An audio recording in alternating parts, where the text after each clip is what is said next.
Hi everyone, this is another one of my absolute favourite picture books and I love to read it. It's called Edward the Emu. So while you're off school you might like to do some research and actually find out where emus come from. That would be awesome. Okay, so Edward the Emu, and it's written by Sheena Knowles and illustrated by Rod Clement.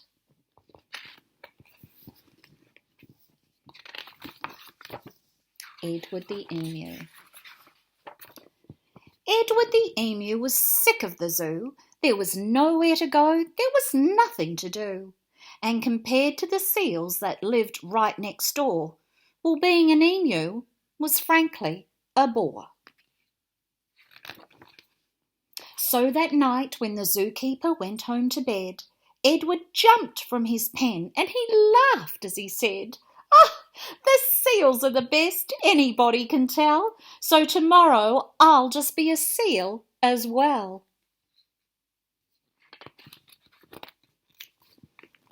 The next morning at 9, when they opened the zoo, the seals were swimming, and Edward was too.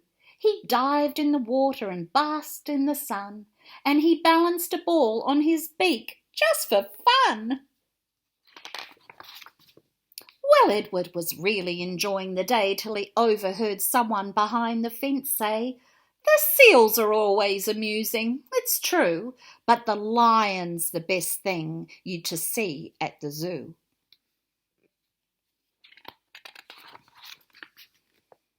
So that night when the zookeeper went home to bed, Edward jumped from the pool and he smiled as he said, "The lion's the best, anybody can tell, so tomorrow I'll just be a lion as well." The next morning at 9, when they opened the zoo, the lions were roaring, and Edward was too. He snarled at the ladies and growled at the men. Life was certainly grand for a lion in his den. Well, Edward was having a wonderful day till a man in the crowd had the gumption to say, "The lion's a beast I shall always detest. The snakes are the thing that I like to see best." So that night when the zookeeper went home to bed, Edward crept from the cage and he grinned as he said, "If the snakes are the best things, and that's what they say, then tomorrow I'll just be a snake for the day." In the next morning at 9, when they opened the zoo, the snakes were all hissing, and Edward was too. He slipped around the rocks. It was magic to see. Then he curled himself casually up around a tree. Well, Edward was just warming up for the day when he overheard one of the visitors say, "The snakes are impressive, I know it's true, but the emu's by far the best thing at the zoo." "The emu?" gasped Edward.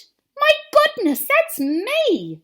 I'm the thing that gentleman most likes to see, not the seals, the lions, the snakes and the rest.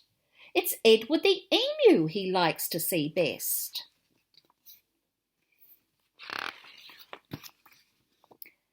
So that night when the zookeeper went home to bed, Edward slipped from the cage and he laughed as he said, "If it's the emu's the best thing that's easy then, tomorrow I'm Edward the Emu again."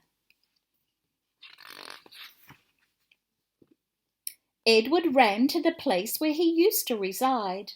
But oh, what a shock when he clambered inside! He found himself suddenly come face to face with the emu they'd brought in to take Edward's place.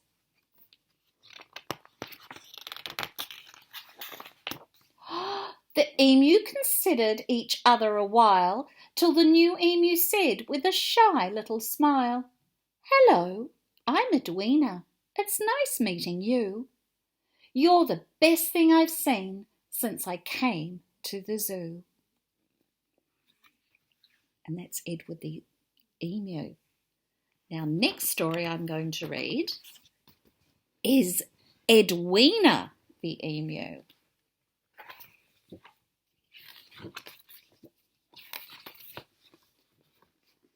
There were once 2 emus who lived in the zoo. One was Edwina and Edward was too. They played every day. There was never a fight. And they cuddled up close to keep warm every night. As they sat there one day, entwining their legs, Edwina announced she'd laid 10 little eggs. Yeek! Shouted Edward. He seemed to be choking. 10 little emus? You've got to be joking. I'm not, said Edwina, but don't get depressed. I'll look for a job and you stay on the nest. An ad in the paper said dance the ballet. If you've got the legs, we're willing to pay. Great, said Edwina. That would be fine. I'll hop on a bus and I'll be there by 9. The director called out for the next ballerina and onto the stage stepped the lovely Edwina. She whirled and she waltzed, she twirled and she leapt, then she twisted her legs in a grand pirouette. Yeek! The man shouted. He seemed to be choking. An emu dance ballet? You've got to be joking. I'm not, said Edwina, but don't laugh at me. I'll find the right job soon. You just wait and see. An ad in the paper said chimneys to sweep. Stick your neck out and you could make a heap. I will, said Edwina. Now this will be fun. I'll hop on a bus and I'll be there by 1. Up on the roof the wind whistled about. I'm ready, the lady below shouted out. I'll just be a minute, Edwina called back. Then she pushed till she popped through, bristled and black. Yeek! Said the lady. She seemed to be choking. An emu sweep chimneys? You've got to be joking. I'm not, said Edwina, but don't laugh at me. I'll find the right job soon. You just wait and see.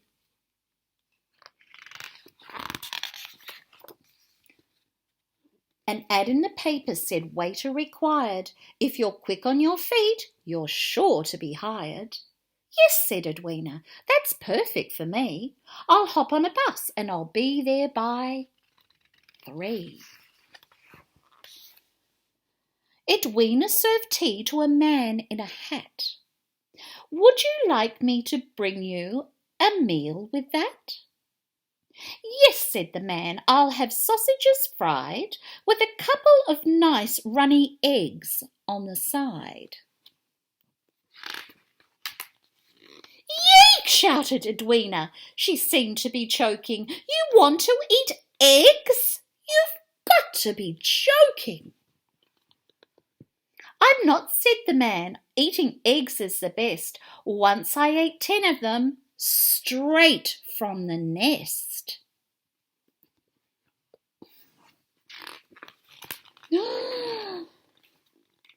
Edwina ran out. She ran into the street. It wasn't true when she said she was quick on her feet.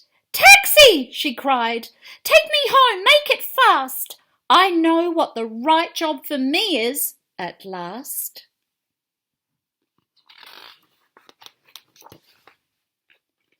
It was late when Edwina got back to the nest. You're late, muttered Edward, and I need a rest. You're right, said Edwina. From now on we share. I'll sit on the nest, you pull up a chair. There once were 12 emus who lived in the zoo. One was Edwina and Edward was too. Then Fluffy and Scruffy and Sniffly sneeze, and Fatty and Footloose and Knobbly knees, and Lollipop legs and Shortening and Squeak, and the last little emu. They called that one Yeek. Here we go. I love those two stories. I hope you did too.